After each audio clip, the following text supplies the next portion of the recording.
Assalamualaikum warahmatullahi wabarakatuh. Selamat pagi anak-anak. Apa kabar hari ini? Semoga dalam keadaan sehat walafiat. Oke, sudah 2 minggu lebih kita tidak bertatap muka. Semoga tetap semangat dalam belajarnya, dalam diberikan tugas oleh Bapak atau Ibu gurunya. Sebelum kita mulai, kita baca doa terlebih dahulu.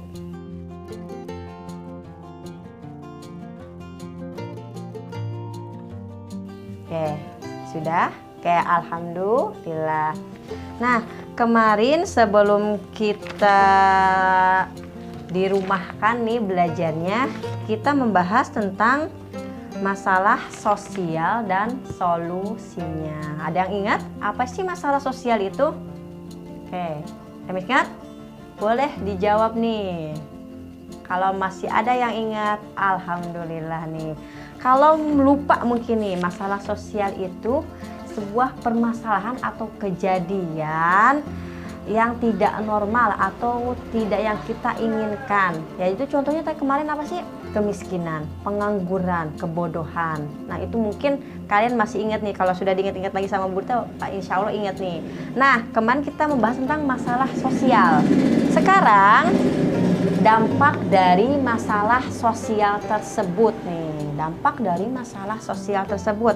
1. Meningkatkan angka kriminalitas itu sudah pasti. Sekarang kalian pasti sering dengar yang namanya begal. Itu bukan terjadi karena sebuah keinginan, tapi ada suatu hal, yaitu tadi masalah sosial, tidak adanya sebuah pekerjaan atau susahnya lapangan pekerjaan. Yang kedua, konflik sosial tuh ada konflik atau pertikaian atau perselisihan. Yang ketiga, kenyamanan dan keamanan terganggu. Sudah pasti kalau ada sebuah masalah sosial, ada tidak kenyamanan atau keamanan. Nah, itu dampak masalah sosial. Cara mengatasi masalah sosialnya nih. Misalkan tentang kebodohan. Oke, pemerintah seharusnya menyediakan sarana pendidikan yang gratis. Nah, alhamdulillah mungkin untuk sekarang SD sudah tidak bayar SPP lagi ya. Alhamdulillah, itu merupakan bagian dari upaya mengatasi masalah sosial. Yang kedua, memperluas kesempatan belajar bagi semua orang, tidak hanya anak TK atau anak yang SMP, SMA. Orang tua pun kalau sebelumnya tidak mengenal huruf, itu ada kesempatan untuk belajar. Karena Allah Subhanahu wa Ta'ala sendiri juga, belajarlah dari buayan sampai liang lahat, sampai sebelum ajal menjemput kita. Yang ketiga, tadi mengembangkan gerakan orang tua asuh atau memberikan pertolongan kepada anak-anak yang kurang mampu. Misalkan ada orang tua kaya, menjadikan orang tua asuh bagi anak-anak yang kurang mampu untuk disekolahkan. Yang kelima, mendirikan unit-unit sekolah baru yang merata tersebar ke seluruh pelosok tanah air. Selanjutnya, menyediakan sarana dan prasarana belajar seperti perpustakaan desa, karena belajar itu tidak hanya di sekolah, dimanapun bisa, itu namanya belajar. Jadi pemerintah atau siapapun, kita yang mampu, yang kita harus ada keinginan, menyediakan perpustakaan desa, taman bacaan, museum, atau balai latihan kerja lainnya. Selanjutnya, program sekolah terbuka merupakan sekolah waktu belajarnya tidak padat dan tidak terikat. Nah, ini diperuntukkan bagi yang sangat kurang mampu. Jadi tidak mesti memakai seragam, tidak mesti memakai hal yang dapat memberikan orang tua pakai uang untuk memberikan sesuatu. Nah, belajar, ingat, karena belajar itu tidak hanya sekolah saja. Terus Program pendidikan luar sekolah, contohnya tentang keterampilan nih, kursus-kursus menjahit, pembengkelan ataupun komputer. Nah, itu salah satu upaya mengatasi permasalahan sosial tentang kebodohan. Yang kedua, upaya atau cara mengatasi masalah sosial tentang pengangguran. Di Indonesia sangat banyak pengangguran, sangat banyak sekali. Nah, cara mengatasinya, satu, meningkatkan mobilitas tenaga kerja dan modal. Maksudnya apa, Bu, mobilitas tenaga kerja?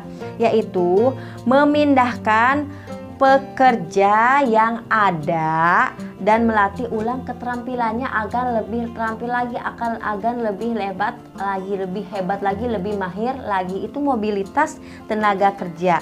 Dan modal, peningkatan mobilitas modal dilakukan dengan memindahkan apa? Industri padat karya ke wilayah yang mengalami masalah pengangguran. Jadi dipindahkan ke tempat-tempat yang masih ada pengangguran. Terus selanjutnya menggalakkan program transmigrasi. Terus penyediaan informasi tentang kebutuhan tenaga kerja. Nah, untuk mengatasi pengangguran musiman, adanya sebuah informasi, misalkan lowongan pekerjaan tuh. Jadi kan bagi yang menganggur, kalau ada informasi dia akan melamar sebuah pekerjaan. Terus selanjutnya pertumbuhan ekonomi. Terus pertumbuhan ekonomi apa sih, Bu?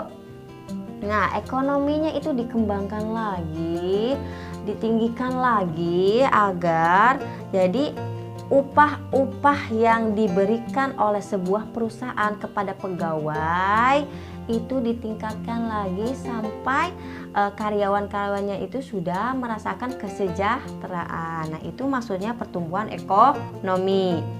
Selanjutnya, program pendidikan dan pelatihan kerja.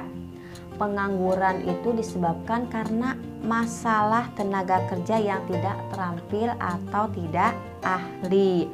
Perusahaan lebih menyukai pegawai yang sudah memiliki keterampilan dan keahlian. Nah, oleh karena itu diadakanlah program pendidikan dan pelatihan kerja. Jadi bagi yang manusia atau masyarakat yang masih menganggur, adanya sebuah tempat sebelum dia bekerja, adanya sebuah tempat pelatihan untuk sebuah keterampilan. Nah, di saat dia sudah siap, sudah memiliki keterampilan, ada perusahaan yang ingin butuh karyawan, masyarakat tersebut sudah siap untuk bekerja. Terusnya meningkatkan dan mendorong kewirausahaan, adanya UKM dengan pemberian modal yang diberikan pemerintah dan bekerjasama dengan pihak swasta. Adanya sebuah modal yang diberikan pemerintah bagi masyarakat yang ingin mendirikan sebuah usaha-usaha kecil. Jadi disediakannya modal oleh pemerintah agar masyarakat yang tidak memiliki atau belum memiliki pekerjaan membuka usaha-usaha untuk sebuah pekerjaan tersebut. Jadi tidak mesti melamar pekerjaan, tapi membuka sebuah usaha sendiri. Tadi kebodohan sudah, pengangguran sudah, kemiskinan. Upaya-upaya atau mengatasi masalah kemiskinan, membatasi pertumbuhan penduduk dengan program KB atau keluarga berencana. Mungkin meminimalisir jumlah anak dalam keluarga, jadi tidak terlalu banyak. Kalau bagi agar tidak terlalu banyak kemiskinan, jadi ada program KB, keluarga berencana. Terusnya yang kedua atau selanjutnya, mengembangkan pendidikan terutama bagi ekonomi yang lembah atau tinggal di daerah pelosok atau tinggal di daerah pedesaan. Mengembangkan industri kecil di pedesaan dengan bimbingan teknis, pinjaman, kredit. Yang keempat, membudayakan hidup sederhana. Selanjutnya, melaksanakan program Impres Desa yang tertinggal dengan pinjaman kecil bergulir sebagai modal usaha di pedesaan. Jadi ada sebuah pinjaman kecil untuk sebuah modal usaha di pedesaan. Selanjutnya, dibiasakan atau dibudayakan gemar menabung. Kemudian membudayakan pemakaian produk dalam negeri. Kebodohan sudah, pengangguran sudah, kemiskinan sudah. Lanjut, upaya mengatasi kesehatan. Nah, kesehatan juga termasuk permasalahan sosial. Nah, di Indonesia itu tentang kesehatan sangat rawan sekali, sangat banyak yang kurang akan kebutuhan gizi atau musuh lapar, gizi buruk. Cara mengatasinya, peningkatan gizi di masyarakat, pelaksanaan imunisasi, selanjutnya penambahan fasilitas kesehatan, pelayanan kesehatan secara gratis. Karena di Indonesia itu kenapa orang-orang yang sakit makin sakit dan gak mau berobat? Karena mereka takut ke rumah sakit atau kemana, ke klinik kesehatan itu dengan membayar atau biaya yang sangat mahal. Makanya cara mengatasi biar Indonesia sehat yaitu tentang pelayanan kesehatan gratis. Selanjutnya, pengadaan obat generik, penambahan jumlah tenaga medis, terus melakukan penyuluhan tentang arti pentingnya kebersihan dan pola hidup sehat. Karena masih banyak warga yang tidak mengetahui atau meremehkan tentang pola hidup sehat. Oleh karenanya harus ada penyuluhan kepada setiap warga, terutama di daerah pelosok atau daerah pedesaan, tentang pentingnya kebersihan dan hidup sehat.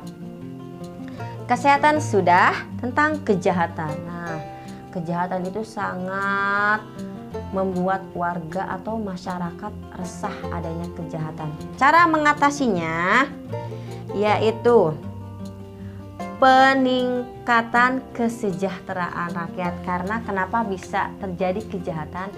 Karena belum adanya kesejahteraan. Yang kedua, memperbaiki sistem administrasi dan pengawasan mencegah terjadinya penyimpangan. Selanjutnya, peningkatan penyuluhan hukum dan memeratakan masyarakat akan sadarnya sebuah hukum. Terusnya, menambahkan personil kepolisian dan penegak hukum dan lebih tegas lagi dalam menindak tindakan hukum tersebut. Selanjutnya, meningkatkan ketangguhan moral dan profesionalisme bagi pelaksana penegak hukum. Tetapi sebenarnya yang paling penting, kejahatan itu tidak akan terjadi apabila semua masyarakat sudah mendapat kesejahteraan. Itu yang paling utama. Oke, sekian dulu pembahasan kali ini tentang masalah sosial. Kalian bisa menemukan lagi informasi-informasi masalah sosial yang lainnya. Banyak informasi, apalagi sekarang mudah dengan internet atau dengan Mbah Google. Cukup sekian dari Bu Rita, semoga apa yang Ibu Rita sampaikan bisa bermanfaat buat kalian. Tetap semangat dalam belajar, menjaga wajar. Siapa yang bersungguh-sungguh pasti dapat. Wassalamualaikum warahmatullahi wabarakatuh.